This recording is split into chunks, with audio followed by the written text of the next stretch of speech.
Quantas vezes você já fingiu estar bem quando na verdade não tava lá aquelas coisas? Quantas vezes sorriu quando queria gritar? Osamu Dazai escreveu sobre isso em 1948, mas podia sim ter escrito ontem. Essa é a história de um homem que viveu a vida inteira representando um papel, até que a máscara que ele confeccionou se tornou a sua própria prisão. Hoje a gente está aqui para mergulhar em uma das obras mais perturbadoras e honestas da literatura japonesa, um trágico chamado O Declínio de um Homem.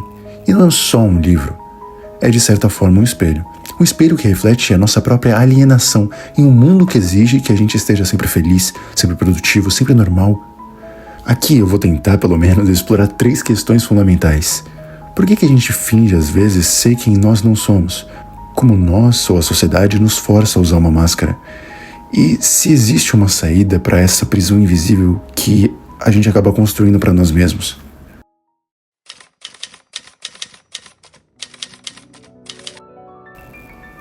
Yuzo Oba descobriu algo terrível aos 12 anos, que a vida era uma grande representação teatral, enquanto todos ao seu redor pareciam saber instintivamente como ser humano. Ele se sentia um alienígena tentando imitar um comportamento que ele não compreendia.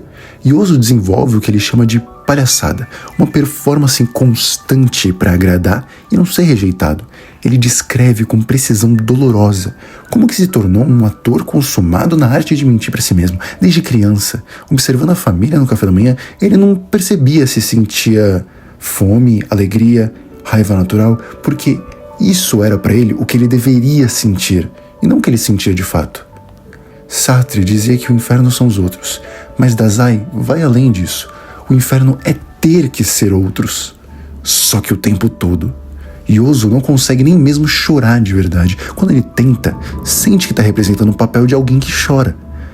Albert Camus, contemporâneo de Dazai, escreveu sobre o absurdo da existência humana, mas onde Camus via revolta, Dazai vê resignação. Onde Camus propõe que a gente deve imaginar um Sísifo feliz, Dazai mostra um Sísifo que desistiu de empurrar a pedra.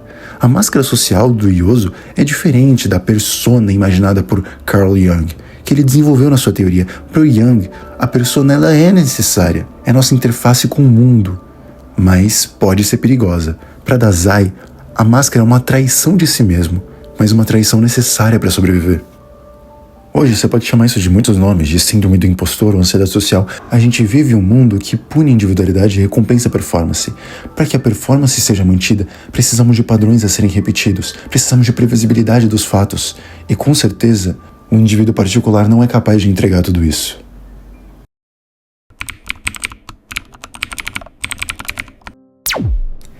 Yuzo acreditava que o amor podia salvar ele. E aí vem um spoiler. Bom, não podia. Cada relacionamento se tornava outra performance, mais uma máscara para Yuzo.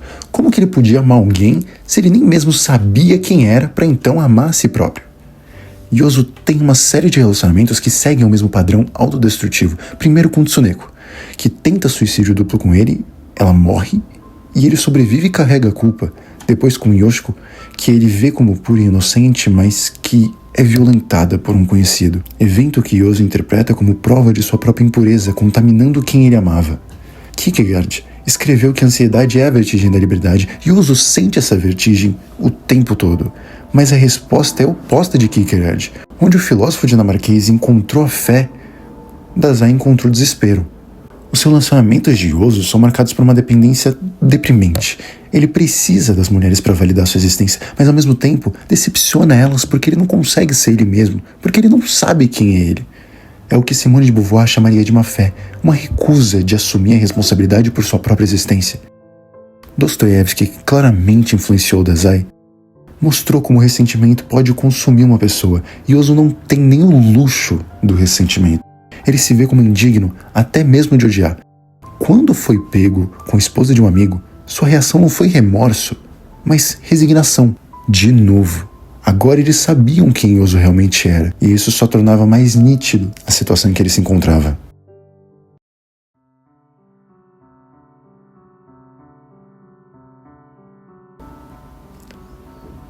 Dazai escreveu em 1948, mas podia sim estar descrevendo hoje a nossa era. Um coletivo disforme que te força a escolher entre ser você ou ser aceito. E bom, e aí vai algo que provavelmente você já percebeu.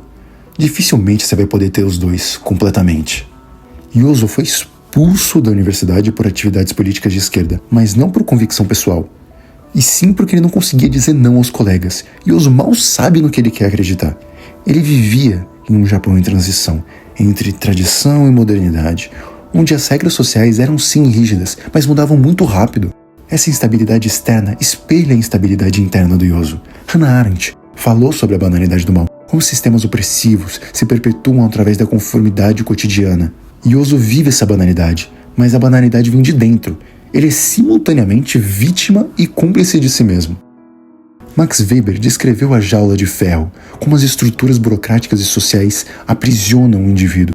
Yoso vive nessa jaula, mas a parte trágica é que ele não somente vê as grades, ele pode praticamente tocar nelas. Foucault diria que Yoso interiorizou os mecanismos de controle social. Ele não precisa de um guarda, ele é o guarda de si mesmo. Sua autovigilância é mais eficaz que qualquer prisão. Quando foi internado em um hospital psiquiátrico, ele observava como os outros pacientes eram muito mais livres do que ele, porque eles não fingiam.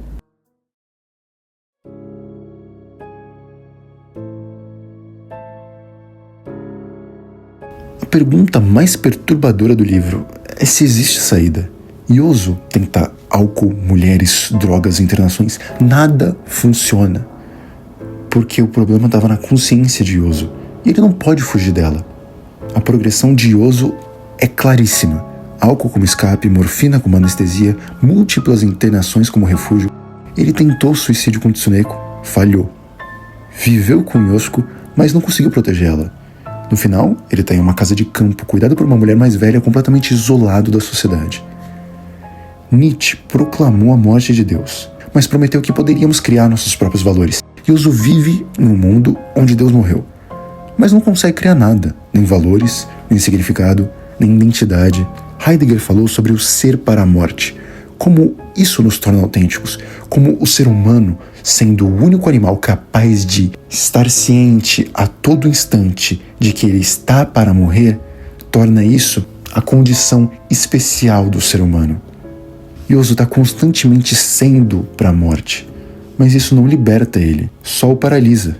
A genialidade do Dazai, ao escrever, foi mostrar que nem todo sofrimento é nobre, nem toda angústia é existencial no sentido heróico. Yoso, aos 27 anos, se considerava um velho. Ele perdeu a capacidade de se conectar com a própria vida, mas ganhou uma clareza dolorosa sobre a sua própria condição.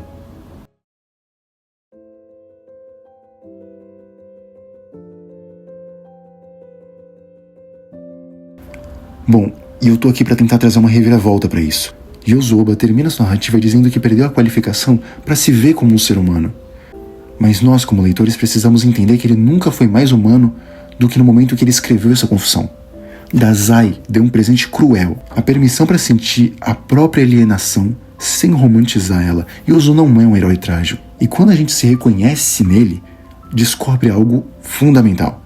Não existe solidão em se sentir solitário. Viktor Frankl, que sobreviveu ao Holocausto, escreveu: quando não podemos mudar uma situação, somos desafiados a mudar nós mesmos. Yoso não conseguiu fazer essa mudança, mas sua história nos mostra o que acontece quando se para de tentar. Definitivamente a verdadeira lição não é que devemos ser como Yoso, mas que devemos reconhecer o Yoso que pode habitar a mente. Aceitar que às vezes a gente finge, que às vezes nos sentimos perdidos, que às vezes a máscara parece que cola no rosto, é algo difícil. Mas, esse mais é a parte mais crucial, reconhecer isso é o primeiro passo. Yoso falhou porque ele não pôde descobrir quem era e nem foi capaz de acreditar em quem ele aparentava ser. Então, como viver diferente do Yoso? Primeiro, aceite as suas máscaras. Segundo, escolha conscientemente quando tirar elas. E terceiro, para de relativizar o mundo. Não interessa a subjetividade das coisas. Para que tenha um sentido, um pressuposto da ação, é preciso o fato, o valor, a decisão nas situações que exigem essa assertividade. O livro terminou com Yoso isolado, mas a nossa leitura dele conecta. Sua dor se torna a nossa compreensão. Sua solidão se torna a nossa empatia. Sua resignação se torna a potência para a nossa ação. Dazai escreveu: agora eu tenho confiança de que sou um homem inútil. E, estranhamente, isso me dá uma sensação de alívio e até mesmo de felicidade. Talvez, só talvez, A verdadeira liberdade não venha de ser perfeito, mas de encontrar as coisas que a gente pode controlar para atingir a excelência, mas não a perfeição. A diferença entre Yoso e a gente é que ele pensava que a sua imperfeição desqualificava ele de ser humano. A gente sabe que a imperfeição é a causa original do sentido de viver. Não se dá por satisfeito com a sua condição, procurar sentido, frustrar-se nessa procura e aí procurar de novo. É isso que é ser humano. E se você se identificou com Yoso hoje, isso não é motivo de desespero. É motivo de esperança. Significa que você está consciente, que você ainda sente, que você se questiona. Significa que você ainda tem a capacidade de mudança que Yoso desperdiçou. E agora, tentando sair um pouco desse clima deprimente do livro, se você gostou do vídeo, deixa um comentário ou mesmo um like, isso ajuda. E se tem alguma sugestão de tema que gostaria que trouxesse para o canal, por favor, me diz. Livro, crise, tema de autoridade, filosofia, episódio histórico, qualquer coisa vai me fazer feliz em ver a participação de qualquer um. Eu agradeço muito pela atenção e lembre-se, só tem um jeito de descobrir. Não aceite a tutela de ninguém. Pense por si.